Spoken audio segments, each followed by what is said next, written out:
इनका कहना है कि चेहरा नज़र नहीं आ रहा है। रांची में चेहरा नज़र आ गया, कोडरमा में चेहरा नज़र आ गया, हजारीबाग में चेहरा नज़र आया, लेकिन धनबाद, बोकारो में जहाँ का आंदोलन का आगाज़ हुआ, वहाँ चेहरा नज़र नहीं आ रहा है। जयराम महतो कैंडिडेट की घोषणा नहीं कर रहे हैं, 2 जगह कैंडिडेट उतारना चाह रहे हैं। क्या यहाँ धनबाद, बोकारो में आंदोलनकारी नहीं है कोई? तो जैसे रिजवान भाई हैं, हमारी उषा महतो जी हैं, करण महतो हैं, परवेज थे, संजू का नाम आया हुआ था, संजू महतो का, ये सारे लोग का नाम आया हुआ है। नमस्कार, जोहार। आज हमारे साथ जेबी केसेस के केंद्रीय महिला मोर्चा की टीम का मेंबर है, नाम है सुनीता महतो और जयराम महतो के भाषा खतियान आंदोलन में काफ़ी इन्होंने सहभागिता अपना दिखाई है। आज जानने का प्रयास करते हैं धनबाद लोकसभा क्षेत्र के जयराम महतो धनबाद लोकसभा से अभी तक उम्मीदवार नहीं दिए।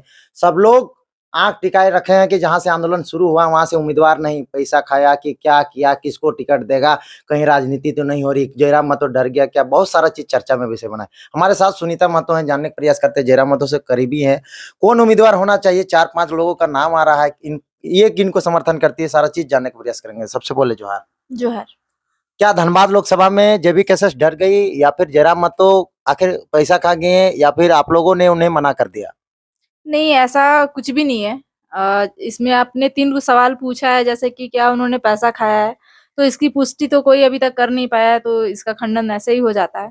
उसके बाद होता है क्या आप डर गए हैं, तो डरे अभी भी नहीं है। आप देखते होंगे तो सबके दिलो दिमाग में उबाल अभी भी वैसे ही का वैसा ही है। और जहाँ तक बात होती है कैंडिडेट की, तो हाँ, इसमें थोड़ा-सा देरी हो रहा है और इसके लेकर के थोड़ा-सा सबके मन में एक मतलब क्या कहते हैं उसको, दुखी है सब कोई। हमें भी थोड़ा चिंता हो रही है उसको लेकर के, समय हमारे पास कम है। लेकिन फिर भी हमें भरोसा है कहीं न कहीं जयराम के, टाइगर जयराम के ऊपर। और वो जो सोच रहे होंगे, क्योंकि राजनीति में हमारा बहुत ज़्यादा अनुभव नहीं है और वो राजनीति के साथ सुलझे हुए लोगों के साथ उठना-बैठना, परिचर्चा हो रहा है उनका, तो वो जो भी सोच रहे होंगे सही ही सोच रहे होंगे। तो अभी तो उन्हीं का वेट कर रहे हैं।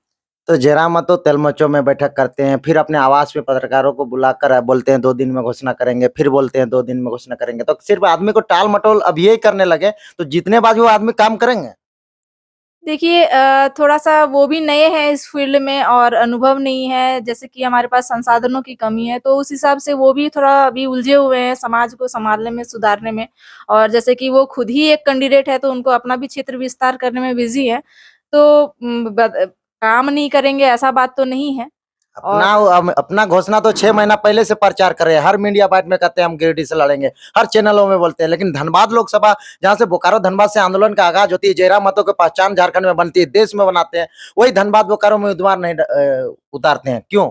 हम लोगों ने ये सवाल उनसे किया भी था और वो इसको लेकर के चिंतित भी हैं और हमारा मतलब सुझाव भी था कि वो शायद दोनों जगह से आ जाएँगे। पर जो पार्टी और प्रक्रिया है उसके कारण वो पीछे हट रहे हैं और उनका कहना है कि इतने बड़े जो चुनाव, ये जो संसदीय चुनाव है वो छोटा एरिया का नहीं, बहुत बड़ा, उसके लिए थोड़ा-सा मतलब फेस वैल्यू वगैरह मायने रखता है। और जैसे कि वो एक सुलझे हुए इंसान हैं और अथी में चर्चा के विषय में, तो उनको पता था कि उनको चुनाव में आना है, इसीलिए उन्होंने अपनी घोषणा कर ली है। हो सकता है उनके नज़र में ऐसा कोई कैंडिडेट मिला ही ना हो अभी। इनका कहना है कि चेहरा नजर नहीं आ रहा है। रांची में चेहरा नजर आ गया, कोडरमा में चेहरा नजर आ गया, हजारीबाग में चेहरा नजर आया, लेकिन धनबाद, बोकारो में जहाँ का आंदोलन का आगाज हुआ वहाँ चेहरा नजर नहीं आ रहा है। जयराम महतो कैंडिडेट की घोषणा नहीं कर रहे हैं, 2 जगह कैंडिडेट उतारना चाह रहे हैं। क्या यहाँ धनबाद, बोकारो में आंदोलनकारी नहीं है कोई? हैं, बहुत ही हैं और जैसे हम बताते हैं कि धनबाद एक हॉट हॉट सीट है और इसमें बहुत सारी चीज़ों को आगे-पीछे मद्देनज़र देखना होगा। यहाँ मियाँ माफियाओं का गढ़ है, बाहरी पार्टियों का गढ़ है, बाहरी लोगों का दबदबा है, तो इस तरह से बहुत सारी दुविधाएँ उनके सामने हैं, तो थोड़ा सोचने-समझने में समय लग रहा है।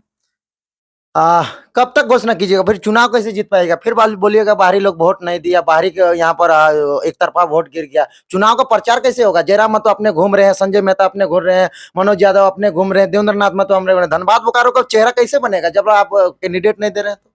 कैंडिडेट तो उनके ही हाथ में है, वो जिसको चाहेंगे वो। और जैसे की बात है, जब इतना बड़ा आंदोलन धनबाद से, बोकारो से स्टार्ट हुआ है, तो जो भी कैंडिडेट होगा वो उनके साथ ही तुरंत उसी उसी उबाल के साथ शुरू होगा, तो प्रचार-प्रसार भी उसी हिसाब से हो जाएगा। जयराम महतो कहते हैं कि वहाँ की टीम जो निर्णय लेती है वो कैंडिडेट देती है उनको, जो बोलती है उसी को कैंडिडेट देंगे, और आप कह रहे हैं कि जयराम महतो जिनको बोलेंगे वो उम्मीदवार होगा। नहीं, ऐसा नहीं है। टीम का बहुत बार बैठक हुआ है, हमारे दामोदर ब्रिज में हुआ है, धनबाद में हुआ है, उनके हिसाब से सुझाव चला गया है, लेकिन अंतिम निर्णय उन्हीं का होगा कि कुछ-कुछ लोगों का जो नाम गया है उसमें से कौन सूटेबल होंगे, कौन सही रहेंगे, ये विचार उनके पे रहेगा। कौन कौन से ऐसे हैं जो अपनी दावेदारी पेश कर रहे हैं धनबाद लोकसभा सीट में जयराम महतो के पार्टी से? अभी अगर हम लोग देखते हैं तो जैसे रिजवान भाई हैं, हमारी उषा महतो जी हैं, करण महतो हैं, परवेज थे, संजू का नाम आया हुआ था, संजू महतो का, ये सारे लोग का नाम आया हुआ है, पर सहमति किस पे बनती है वो तो शायद केंद्र आपका क्या निर्णय रहेगा, कैसा उम्मीदवार होना चाहिए, कौन होना चाहिए, किनका चेहरा बना है, कौन ज्यादा मेहनत कर रहा है? देखिए, ऐसा नहीं है, आंदोलन को खड़ा करने में सभी का सहयोग बराबरी का है और सभी ने अपने स्तर पे अच्छा ही काम किया है। और अभी तक भी अगर हमें समय पे अगर उन किसी का भी कोई भी होता है, वो हमारे हमारे अपने आंदोलनकारी हैं, तो उनका सहयोग हम लोग करते ही करते। और जैसे थोड़ा-सा अभी थोड़ी-सी परेशानी हो रही कि समय हमारे हाथ में कम है और हम भी भैया टाइगर से यही कहना चाहेंगे कि थोड़ा जल्दी करे तो हमें भी समय मिल जाएगा। क्या ऐसा नहीं कि धनबाद बोकारो में लड़ रहा है इसीलिए टिकट किसी को नहीं दिया जा रहा है, बाकी जगह और कोई आपसी आंदोलनकारी नहीं लड़ा, लेकिन आप लोग एक दूसरे में लड़ रहे हैं, हमको टिकट चाहिए, हमको टिकट चाहिए, जिस तरह से आंदोलन का आगाज किया, राजनीति का आगाज करना चाह रहे हैं? नहीं, लड़ाई तो कहीं नहीं हो रही है। फिर मिल लड़ाई बैठ के एक आदमी का नाम क्यों नहीं आ रहा है? लड़ाई कहीं नहीं हो रही है और जब भी बैठक हो रही है तो चर्चा इसी को लेकर के हो रही है। लेकिन बात वही है कि जैसे समय की कमी पड़ रही है और जो भी अपने आप को उम्मीदवार देख रहे हैं, वो अपने हिसाब से तैयारी कर रहे हैं। इसमें लड़ाई की कोई बात नहीं है। फिर एक क्यों नहीं आ रहा है? हर जगह एक उम्मीदवार आ जाता है, रांची लोकसभा से संजय मेहता एक जगह से आ जाता है, पहले 3-4 जन का नाम आता है, फिर एक ही लास्ट में अंतिम में आता है, तो यहाँ 4-5 गो क्यों आ जाता है? इसीलिए तो जयराम महतो परेशान हो सकता 4-5 है। को रायशुमारी में तो ज़ाहिर-सी बात है वो एक नाम नहीं जाएगा, रायशुमारी में कैंडिडेट का नाम जाएगा। लेकिन उससे जो मतलब सुलझ के और समझ के सारे दायराओं में फिट बैठ के जो आएँगे, वो किसी एक का नाम होगा। लेकिन इसमें थोड़ा-सा टाइगर देरी कर रहे हैं। अंतिम में बताइए कि उम्मीदवार दे रहे हैं कि नहीं दे रहे हैं? बिल्कुल दिया जाएगा। जीत सुनिश्चित कर पाइएगा? प्रयास तो रहेगा। किस रूप से? आप मेहनतें नहीं कीजिएगा तो? मेहनत हो रही है। जैसे आप बोल रहे हैं कि लड़ रहे हैं ना, तो वो आपको दिख रहा होगा कि लड़ रहे हैं या लोगों को दिख रहा होगा कि लड़ रहे होंगे, वो फील्ड लेवल पे तैयारी ही हो रही है। ढुल्लू महतो सांठगांठ नहीं ना हुआ है? अभी तक तो ऐसा नहीं है। अगर आपको पता है तो बताइए हमें। फिर खतियानी लोगों को कहते हैं कि गर्व करते हैं कि खतियानी को टिकट मिल गया भाजपा से। ये तो है, क्योंकि इससे पहले आप हमें इतिहास दिखा दीजिए कि भाजपा ने कभी किसी खतियानी को इसका मतलब दिया। समर्थन कर रहे हैं। समर्थन बिल्कुल नहीं है, लेकिन बदलाव है। सोच में, नियम में बदलाव आया है और ये बदलाव ज़ाहिर-सी बात है वो सेंट्रल समिति कमिटी है तो वो इसका निर्णय भी सेंट्रल में हुआ होगा, मतलब हमारे आंदोलन की गूंज सेंट्रल तक गई है, ये छोटी बात तो नहीं है। समर्थन कर रहे हैं ना इसका मतलब ढुल्लू महतो? बिल्कुल भी नहीं। ढुलू माँ तो इससे पहले भी विधायक में थे, पार्टी में थे, हम लोगों ने अगर समर्थन ही किया होता तो शायद इतनी बड़ी आंदोलन स्टार्ट नहीं होती। चलिए, तो एक खुलासा ये हो रहा है कि जयराम महतो की पार्टी से धनबाद बोकारो के जो एरिया है, यानी कि धनबाद लोकसभा, वहां से उम्मीदवार आएगी। लेट से ही आएगा, लेकिन आग है, इनका कहना है कि हॉट सीट है, तुरंत फैल जाएगी और जीत सुनिश्चित करेंगे। इनका विचार कैसा लगा कमेंट बॉक्स में बताएं। बाकी आपके अनुसार उम्मीदवार कौन होना चाहिए, आप भी हमें कमेंट बॉक्स में बताएं। समय देने के लिए आपको जोहार। जोहार।